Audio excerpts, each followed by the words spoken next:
Mas me conta um pouco sobre a Havan, como ela começou. Você falou que começou em Brusque. E como que foi o primeiro passo? A primeira loja? Me conta isso. Como foi isso é abrir legal. a primeira O loja? que você estava fazendo antes também? Nada, vamos lá.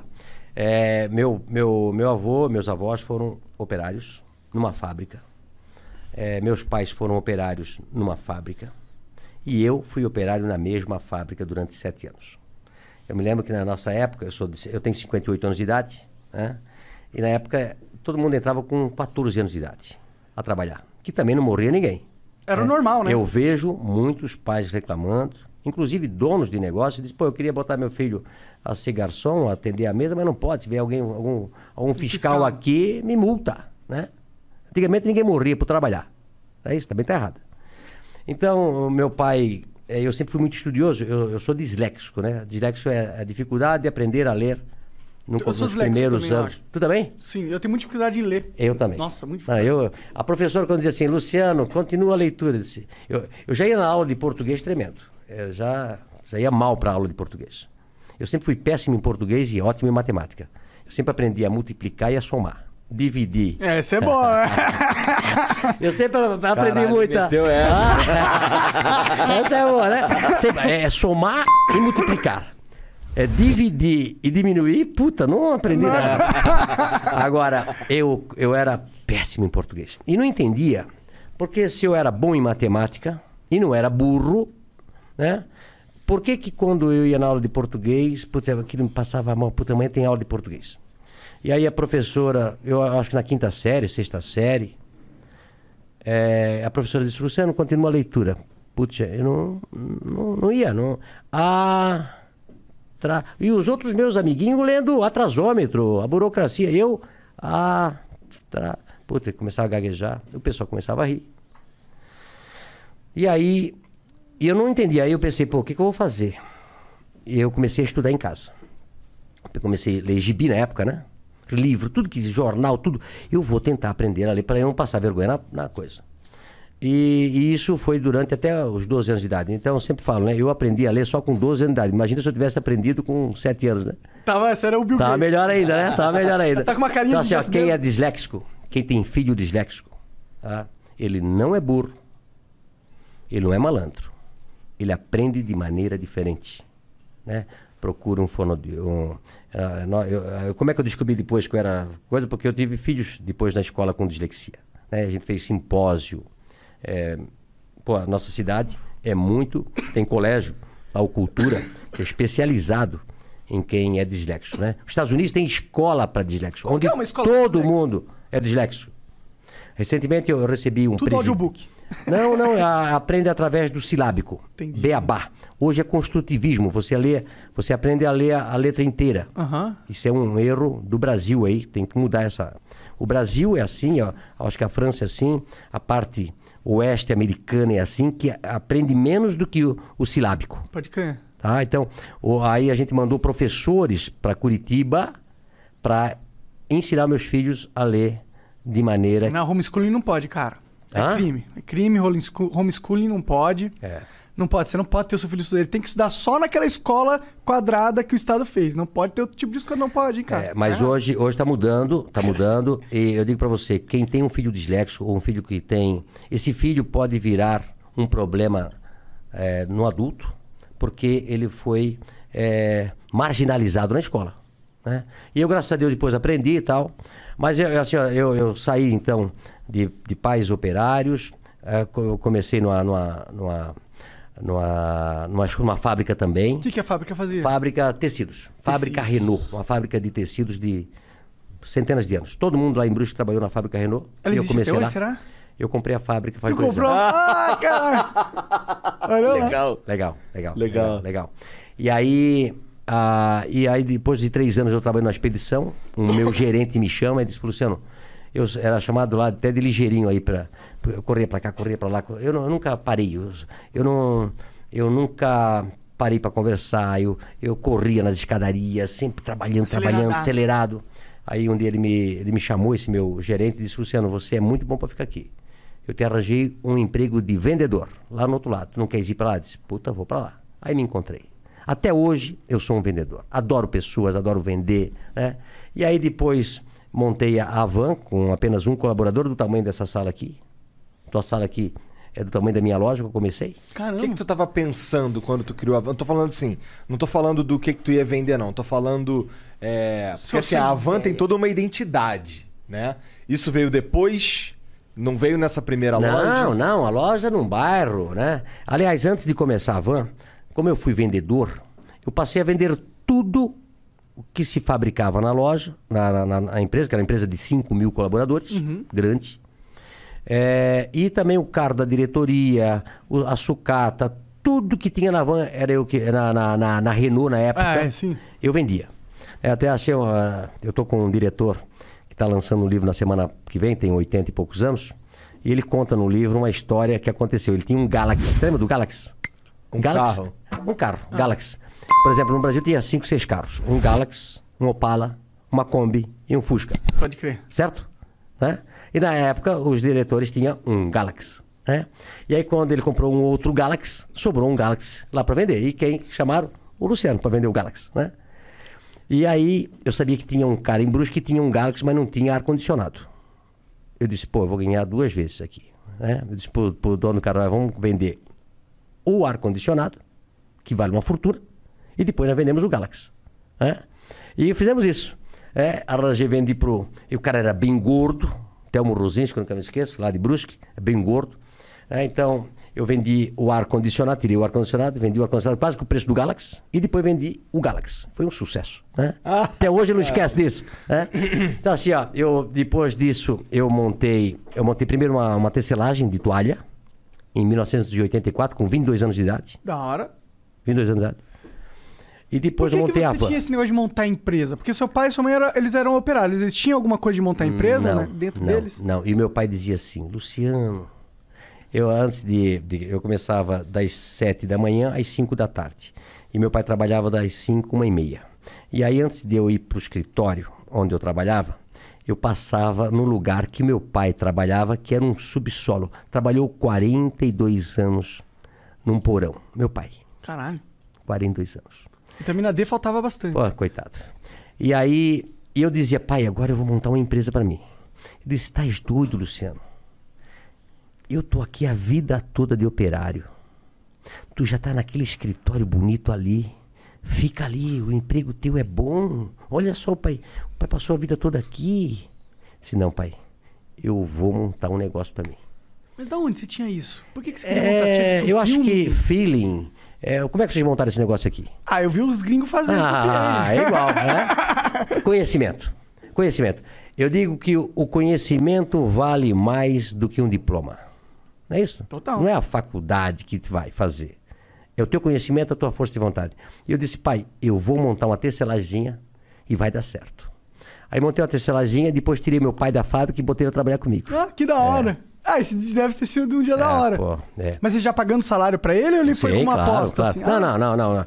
Eu fiquei um pouquinho melhorzinho, né? Entendi. Porque no começo, eu até falo hoje sobre ser empresário, né? Eu soube que aqui que vocês também, quando começaram, dá prejuízo. Não, porra. 2 anos de prejuízo. Tu começa, não tem hora pra trabalhar, não tem dia pra trabalhar, não paga hora extra pra gente e muitas vezes dá prejuízo. E muitas vezes você quebra e perde tudo que tinha. É verdade. Então, como eu tinha 22 anos de idade, eu vou tentar. Não tinha namorado, não tinha casado ainda, nada. E a tecelagem foi muito bem. Tirei meu pai da fábrica. E aí depois, 2 anos depois, montei a van. 1986, com 24 anos. Eu e Vanderlei. A van. Hang e Vanderlei. Um sócio que eu tive durante 5 anos. Entendi. Mas o que aconteceu com a tecelagem? Ela cresceu? Não, aí a tecelagem trabalhei durante até 90 e pouco, uns 10 anos. Tendo a van junto. Junto, né? Entendeu? E depois eu vendi a tecelagem. Entendi. Quem que era esse seu sócio aí do começo? Vanderlei. Quem que... Era um supervisor de vendas que trabalhava comigo na Renault. Entendi. Aí ficamos 5 anos juntos, separamos, ele tem a empresa dele hoje e a van continuou. Pode crer, ele meio que comprou tua parte, é isso? Não, não, na realidade a gente dividiu, ele fez a Vantex e eu continuei com a van. Pode crer. O que faz a Vantex? A Vantex vende tecido ainda hoje. Ah, entendi. É. Pode crer, pode crer. E aí, como que foi essa primeira loja? Imagino que deve ser legal pra você ter um negócio físico, receber clientes. É diferente da tecelagem que você fazia antes. Isso, que é negócio pra empresas, né? A tecelagem você vende pra alguém vender, né? Isso. E também é engraçado o seguinte, olha só. Eu comecei a tecelagem fazendo tecido para roupa de cama. E aí um dia eu fui vender a roupa de cama para um atacadista. Fui eu e meu pai, pobre, sem dinheiro, precisava vender aqueles paninhos para poder comprar fio. No começo assim, eu tinha um Fiat amarelo ovo, 4 pneus quadrados, não tinha dinheiro para comprar. Na época era câmara de ar, né? Furava, o pneu já gastou todo. Ele solta a cinta, um pneu velho, quando ele está tudo gasto, ele solta a tinta e começa a sair os ferrinhos para fora. É isso? Eu tive carro assim. Um Fiat amarelo, 147. E aí eu fui vender as pecinhas com meu pai. E aí eu cheguei lá nesse lugar e o cara disse, olha, eu pago R$10 essas tuas pecinhas de pano aí. E o preço era 20. Eu disse, pô, mas o meu custo é 20, eu não posso vender por 10. Não, mas é o que eu pago. Então, vendi as pecinhas, precisava de dinheiro. Aí falei pro meu pai, passa esse trabalho todo, tem que comprar fio, tem que fazer o pano, tem que tingir tudo. Aí me custa 20. Eu venho daqui e venho vender por 10. Aí o cara pega por 10 e vende por 100. Eu disse, meu negócio não é fazer tecelagem, meu negócio é botar uma loja. E montei a Van por isso. Tu acredita? Faz sentido. Falou, pô, vou entrar na linha que ganha mais. A Van cresceu com muito mais velocidade, né? E aí de uma loja de um funcionário, comecei com um funcionário, passei 3 anos depois para uma loja de 3.000 metros quadrados, e depois era tanto movimento que a gente fez a primeira Van com a fachada da Casa Branca. Que pira foi essa? Por que a fachada da Casa Branca? Isso também é legal. Olha só. Eu sempre digo o seguinte, que a Van é uma empresa de publicidade, mas que vende produto. Sempre adorei propaganda. Sempre adorei propaganda. Hoje eu coloquei uma foto no meu Instagram de 3 amigos, eu e mais 2 amigos, que fomos em 1988 para a Europa, para viajar. Primeira vez que eu fui viajar com 27 anos de idade. Isso me mudou minha cabeça. Saindo do Brasil, na época, quando você ia para o estrangeiro, era como se você fosse para a Lua, que nem o Jeff Bezos. Era parecido. 1988, o mercado fechado ainda do Brasil, o Collor que abriu ela, né, em 92, 93. Então, um amigo meu me convidou para ir para a Europa na casa de um padre, do irmão dele, para ficar direto. Pô, na época compramos $1.000, ainda voltamos com $500 no bolso, né? Ficamos lá uns 20 dias. A hora que eu cheguei na Europa, vi aquela coisa toda, eu disse, pô, não vou parar mais de viajar. No ano seguinte, em 99, foi a primeira vez que eu fui para os Estados Unidos.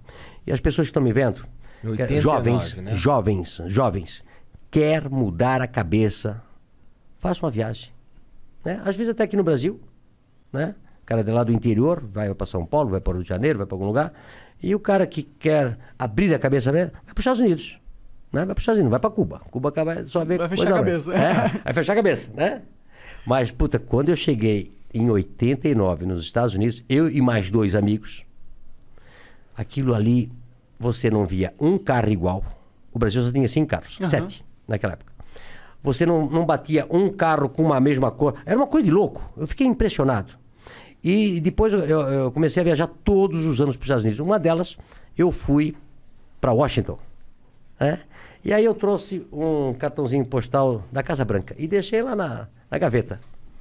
Quando eu saio da segunda loja para fazer uma outra loja, porque eu recebia 150 ônibus por dia. Por dia? Por dia, era uma loucura. Os caras de ônibus para comprar um monte de coisa. As pessoas acham assim, puta, mas a Van fazendo esse sucesso, como é que pode? Esquecem que a Van começou há 35 anos atrás.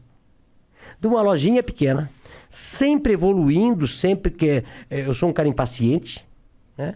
Sempre querendo fazer diferente. Eu trabalho 7 dias por semana, 24 horas por dia, 365 dias se precisar. Né? E aí, quando eu vou para os Estados Unidos, eu disse, meu Deus, que país é esse? Por que o Brasil é assim? Se tem o Brasil foi descoberto praticamente na mesma época dos Estados Unidos. Não é isso? Sim. Tem 500 anos aí, vai. 500 anos agora, não, 521 anos, eles também têm 500 e poucos anos. Por que um país quase do mesmo tamanho, uma coisa é de um jeito e nós somos do outro? Aqui, ó. A cabeça. Principalmente dos líderes e de quem toca o país. Né? Eu sempre falo que o Brasil tem mão de obra e tem a matéria-prima. O que falta é gestores. Nós temos tudo. Né? Que país dá 3 safras por ano? Que país tem ouro, minério? Que país tem esse tamanho, tem sol o ano todo, não tem neve, não tem terremoto, não tem furacão? Nenhum. Né? Mas aí quando eu vi os Estados Unidos, eu pensei, eu vou levar um modelo americano para o Brasil. E aí, daí eu fui montando a van, fiz a primeira Casa Branca, depois uma criança, no ano seguinte, de 7 anos, me deu a ideia de botar a Estátua da Liberdade. Cara, foi uma criança, então, daí que veio. Eu quero dizer, os 2 caras que fizeram o projeto da Casa Branca, o Antônio Zendron Neto e o Miller, né? São 2 caras, o Fernando Miller, foram os caras que projetaram a Casa Branca naquela época. Tu imagina inaugurar uma loja numa cidade que tinha 60 mil habitantes, uma loja de 8 mil metros quadrados. Caralho, é verdade. Dá pra uma loja desse tamanho ser rentável numa cidade Olha de só, eu tinha uma loja de 45 metros quadrados, saí para uma loja de 3 mil metros e na frente eu faço a Casa Branca. Olha só como as coisas funcionam. Um dia eu fui visitar a loja para ficar olhando aquela loja linda, 16 metros de pé direito, 60 metros de coisa, 8 metros de tamanho. E aí tinha 2 caras de São Paulo, olhando a mesma loja. Aí eu fiquei atrás deles e um olhou pro outro, não sabia que eu era o dono. Um olhou para a cara do outro e disse, isso aqui vai ser um elefante branco. Onde já se viu uma loja desse tamanho, numa cidade desse tamanho, não vai dar certo.